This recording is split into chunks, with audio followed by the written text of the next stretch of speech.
دا په خوست ولایت کې د ایوبي الشفاء په نوم یو خصوصي روغتون کې 3 ورځنی وړیا کم دی چې په یاد کم کې به د بېوزلو خلکو درملنه په وړیا ډول ترسره کیږي. د ایوبي روغتون ډاکټران وایي چې د ناروغانو لپاره ټول امکانات برابر کړي دي ترڅو د بېوزلو او غریبو خلکو درملنه په وړیا ډول ترسره او په یاده برخه کې ورسره همکاري وکړي. د دوی په خبره په 3 ورځو کې به تر 1500 پورې د غریبو خلکو درملنه په معیاري ډول وکړي.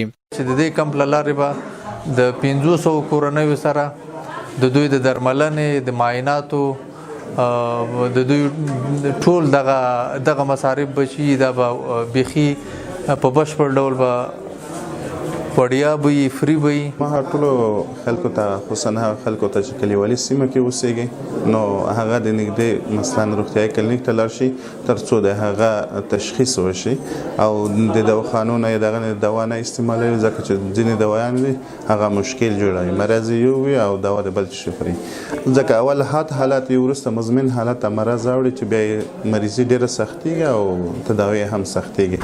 نو ښه خبره ده چې تشخیص وشي او روغتیايي هغه نږدې روغتیايي مرکز ته لاړ شي. یا صحي کم ته راغلي بېوزله ناروغان خوښ خو چې درملنه یې وړیا کیږي.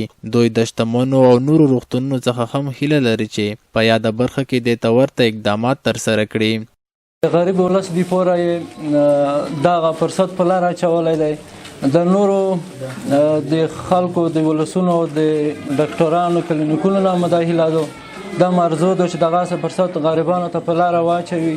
د غریب ولس دپاره ځینې داسې خلک دي چې خپل اقتصاد بیخي کمزوری دی نشي کړی چې ډاکټر ته خپل پیسې ورکړي چې د خپله درملنه په وکړي. دا چې نن دلته دغه روغتون ته حاضر شوی یم دغه روغتون دغه خپل هغه چې د فری علاج دپاره بل واس نه لرم او واجب نه لرم چې بل ځای کې علاج وکړم. نورو روغتونونو نه نورو کلینیکونو نه مې هیله ده تر څو دغه شان پروګرامونه په کار واچوي او د غریبو د بېوزلو خلکو دغه هغه چې دی په پام کې ونیسي مریضي او د تکلیفونه.